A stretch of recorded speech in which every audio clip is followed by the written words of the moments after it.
the penalty of perjury. And of course, there's a previous inconsistent statement that can be raised at any stage. So for that reason alone, I agree with you. There are issues, of course, you can never assail your compulsion to answer to those.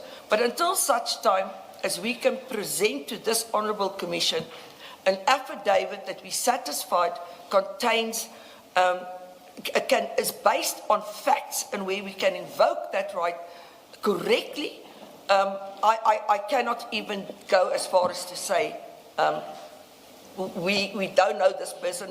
For instance, I could have come to you now because I know from the list, Annexure A, we could give you a list and say we don't know these people. But for the rest, it's not in your interest that we present, in your, and I mean the Commission, the Royal U, interest that we present in piecemeal fashion answers to questions. The fact of the matter is that my client has been made out to be this mastermind by everybody. And we respectfully, from our interaction, say that there's a fallacy in that. And we intend to show... Please tell me when you are done with responding to my question. Yeah. So, before you move on to another point. I've basically responded to your question. Thank you. Let me tell you how my difficulty arose. It's because the affidavit does not clearly delineate the issues either at all or as clearly as you have done now.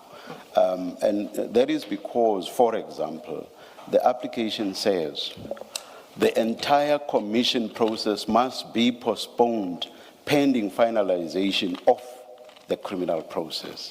So it's on that basis that I then ask you, does that mean there are no questions whatsoever that Mr. Matlala could deal with before this commission?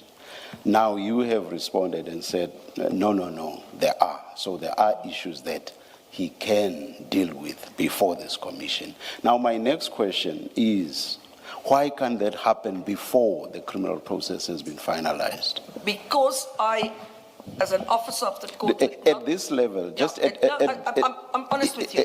No, let me finish. At this point, focusing only on those, this of course is not a ruling on whether we agree on the Section 35 point. That's something we're still to apply our minds to. But focusing only on the issues that can be carved out of the Section 35 issues. Why can't those be heard or dealt with by this commission before finalization of the criminal process? So there's three reasons. The first I've already dealt with. I said to you that there was negotiations ongoing and I need to understand in those negotiations who, what and where. And without that, I cannot, Are you talking negotiations relating to the plea deal? Relating to the plea. That's history now. I'm asking you about now. I'm asking you about now, please. It's not history because it's only if I have regard to those and those are handed over that I can come and say I can answer question A and B but not C and D, because it is clear from what we have been given that is a suspect on these issues. So you cannot answer that question. So that is my first point. I cannot at this point in confidence say to the Commission, and I won't permit my client to deal with those until such time as I know what they have negotiated with him, what they've asked him, what he's committed to, what he's not committed to. Is that not an issue relating to whether there should or shouldn't there be a postponement? And that's not what I'm asking you about. No, sir, I'm asking you about the precedence. Yes, which of the two processes must precede the other? So I understood you to be referring to the plea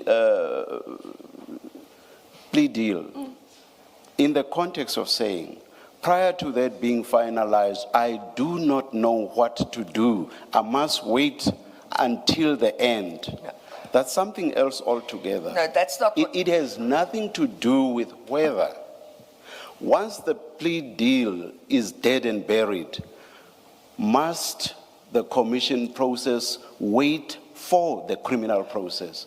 So the earlier issue, the plea deal, its finalization or even non-finalization has nothing to do with the question I'm putting to you. It does indeed, Commissioner. If you will permit me just to explain to All you. right. During a plea deal, there is much more than the simple wording in the plea deal that takes place. There's other negotiations that happens between the investigators, the client and the attorney. And during those investigations, there's names that come up, there's information given, etc. And during that negotiations, a person potentially is, and I'm trying to keep it in the abstract, is told, you are a suspect on this matter. Let's say you're a suspect that you connived with General X to do A, B, and C. General X doesn't appear, for instance, in the plea deal. It's discussed there, there's questions made, there's recordings made, but General X appeared in the Regulation 10.6. Now, for me to deal with whether he's a suspect or not, in respect of anything to do with General X, I need to know what was discussed during the plea negotiations. And it's not just somebody sitting there and now we're drafting a 105A. For what purpose? You are doing that for what purpose? For purpose of invoking my right to silence on that. I can say, No, I've been then told... you don't get me altogether. Then you don't get me altogether. We have already, please listen to me. We have already made common cause that there are issues in respect of which Mr. Matlala is able to deal with before this commission. Now, you are talking about issues that, post the plea deal, may also fall under the Section 35 dispensation that you are claiming. I have said, let's put aside all of that. So what you are telling me falls, according to you, under that basket. I have said, let's put that aside and let's address our minds to those issues about which there is no question regarding them being heard by this commission. That is what my focus is on. And it's on that basis that I say to you, I do not understand your point about the plea deal and its relevance to my question. I hope you get me now. Let me again try and explain to you, Commissioner or Chairperson. I can only say to you, we've made common cause on the issue itself. But I can only tell you, as an officer of the court, which of those... No, I will not give you time when you seem not to understand me. I am saying, I'm not interested in the nitty-gritty of what falls under the Section 35 bucket. I'm not interested in that nitty-gritty. I'm looking at the broader question of, on those issues on which there is no question whatsoever, which can be dealt with by this commission, and you've agreed that there are. No. On those questions, why can't those questions be heard before the criminal process has been finalized? Whether, even accepting, as you argue, that there are some issues coming out of the plea deal which fall under the Section 35 basket, even accepting that, you have said there are some which do not fall under that basket, and my focus is only on those aspects that do not fall under that basket. So clearly, what you've just said about the plea deal is irrelevant to my question. With the greatest of respect, it's not irrelevant, Chairperson, because I cannot at this point in all, as an officer of the court, distinguish between what we can answer and what we can't answer. We can only say to you, the only things... You will never understand me. Please go on to your next point. No, I do understand you quite clearly. You don't. The only issues that my client can answer, Chairperson, at this point, that we say that we form common cause on is who he doesn't know on the list of the 10-6. The rest of the issues, if I may please, rest of the issues, I cannot say to you, I am prepared to answer this because I don't know if I have not asked you that. You are trying to answer a question which I've not asked you. I've not asked you that question. I have simply not asked you that question. I am asking you a general question.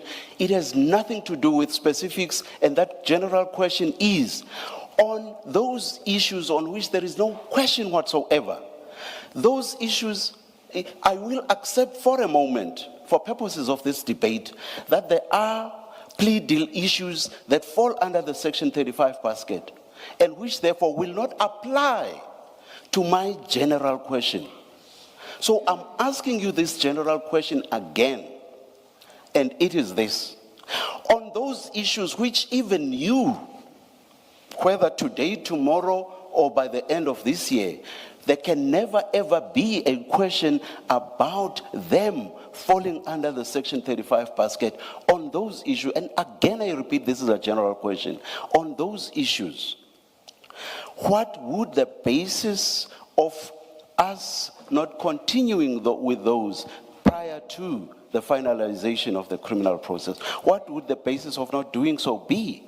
The only basis would be that the evidence will then be presented piecemeal. I've said to you, Chairperson, and I stand by it, the only things that he can say to you at this point, I don't know A, B, C, D, and E. The rest of the issues we cannot deal with. And I, with the greatest of respect, do not think it would be in your interest for him to sit here and say, I don't know this person, I don't know this person, I don't know this person. That's the only issues that we can form common cause on that he can at this point answer. We are trying to come to the Commission and answer what we can. The problem is, and I'm sorry to repeat myself, I can only do so if I know what he can answer is shown to me in black and white. I am trying to ensure that my client comes to this Commission and gives evidence to you that is to your benefit, i.e. the work of the Commission, and not for him to be to answer things that we as legal officers, and you've been in our position before, you can never allow a client to go on oath if you as the lawyer are not sure what he said there is right. I will not perform my duty as an officer of the court if I allow that. And for that reason, right now, I can claim privilege clearly on certain issues. I can say, this is my Section 35 issues. The others, I say to you, I can't at this stage because I don't know what's going on in the background. So it might even be, once I've got the documents that I think is necessary for me to decide it, that we can move on that. But right now, we can't. And I respectfully submit that based on the remainder of the issues that